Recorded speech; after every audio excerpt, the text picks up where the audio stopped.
हम किसी विषय पर बात कर रहे थे और बात करते करते बात यहाँ पर आकर के अटक गई कि तुम सब के सब मर्द एक जैसे होते हैं।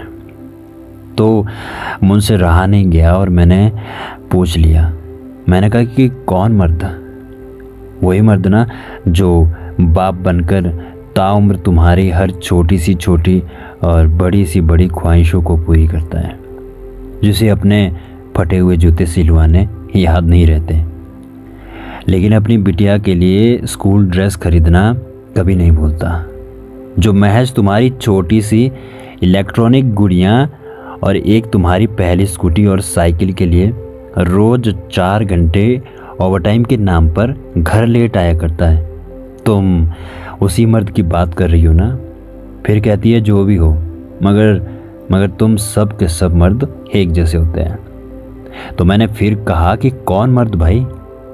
वही मर्द ना जो भाई बनकर ताउम्र अपनी ख्वाहिशों को मारकर अपने सारे खिलौने तुम्हें दे दिया करता है। तुम्हें डांट ना पड़े इसलिए अपने बाप से मार भी खा लिया करता है। लाख लापरवाह रहे हो, लेकिन तुम्हारे एक तरफ उठने वाली हर एक नज़र को हमेशा के लिए फोड़ दिया करता है। वही मर्द ना जो ज़िंदगी भर पागलों की तरह हंसता रहता है, लेकिन तुम्हारी विदाई में फूट फूट कर रोया करता है।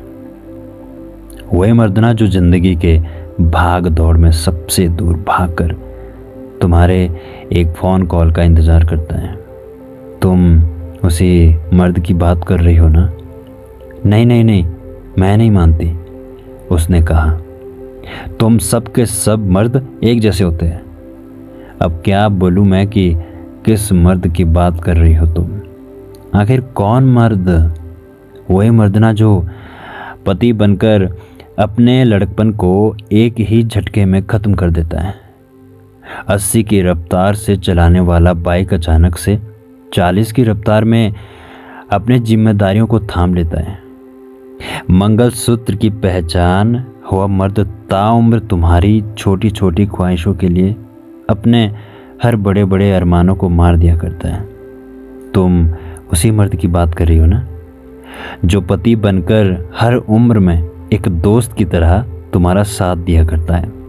बोलो ना, तुम उसी मर्द की बात कर रही हो ना? मगर वो फिर बोल पड़ी, तुम कुछ भी कहो, मगर सब के सब मर्द एक जैसे होते हैं। कौन मर्द यार? अब कौन सा मर्द? अच्छा ठीक है, वही मर्द ना जो प्रेमी बनकर पूरी दुनिया को भुलाकर बस तुमसे मोहब्बत करता है। तुम्हारे हर झूठे, तुम्हारे हर कहानी की बातों को सच मानकर तुमसे बेइंतहा इश्क करता है। वह तुम्हारी झूठ में भी खुद के लिए सच खोज लिया करता है। तुम्हारी एक मुस्कान के लिए अपना सब कुछ निछावर कर दिया करता है। तुम उसी मर्द की बात कर रही हो ना, जो प्रेमी बनकर अपनी प्रेमिका के लिए पूरी दुनिया से लड़ जाया करता है। अरे बोलो ना, अरे चुप क्यों हो? बताओ ना कि तुम उसी मर्द की बात कर रही हो ना? अब कुछ हद तक चुप हो गई, मगर फिर से कहने लगी कि नहीं नहीं नहीं, तुम मर्द एक जैसे होते हो और सभी मर्द एक जैसे होते हो यार। अब मैं कैसे समझाऊं कि तुम किस मर्द की बात कर रही हो? कौन मर्द यार? वही मर्द ना जो दोस्ती के रिश्ते में एक दोस्त बनकर तुम्हें परिवार का हिस्सा मान लेता है, जो तुम्हें पिज़्ज़ा खिलाने के लिए खुद के लिए क्रिकेट बल्ला खरीदने का पैसा निकालकर तुम्हें पिज़्ज़ा खिला देता है।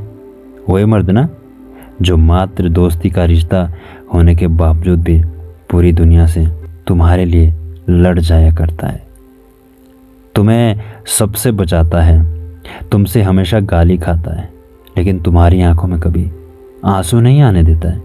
वही मर्द ना जो तुमसे लड़ता है, झगड़ता है, तुम्हें रुलाता है और फिर तुम्हें हंसाने के लिए खुद जोकर बन जाया करता है। बताओ ना, तुम उसी मर्द की बात कर रही हो ना? अब कुछ हद तक चुप हो गई, शायद कहने को कुछ बचा नहीं था। अब मैं पूछने लगा कि अब कहो ना, कौन से मर्द की बात कर रही हो तुम?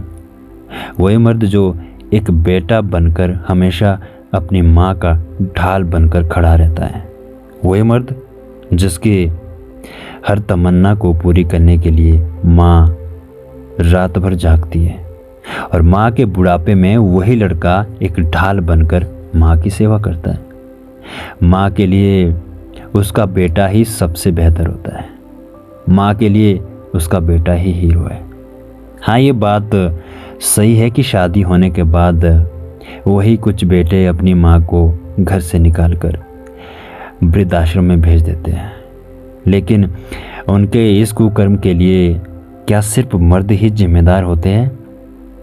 लेकिन इन सब बातों से दूर हिंदुस्तान आज भी हर घर में श्रवण कुमार जैसे बेटे रहते हैं, जिनके लिए उनकी माँ ही उनकी दुनिया है। बताओ ना, क्या तुम उसी मर्द की बात कर रही हो जो अपनी माँ के लिए जान भी देता है? अब ये सब कुछ सुनकर उसकी आंखों में आंसू थे और कहने लगी, मुझसे गलती हो गई। सब मर्द एक जैसे नहीं होते हैं। I am really so sorry.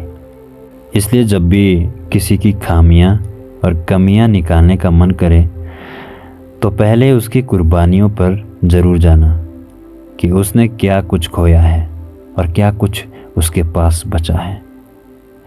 अगर आपके पास भी कोई कहानी या किस्सा, या आप भी रखते हो कहानी लिखने का शौक़, तो आप मुझे ईमेल कर सकते हैं। डिस्क्रिप्शन के माध्यम से आप सभी को मेरी ईमेल आईडी मिल जाएगी। मन का रेडियो के माध्यम से ज़रूर शेयर की जाएगी। हंसते रहो, मुस्कुराते रहो, मस्त रहो, बिंदास रहो, और हाँ, सुनते रहिए मन का रेडियो।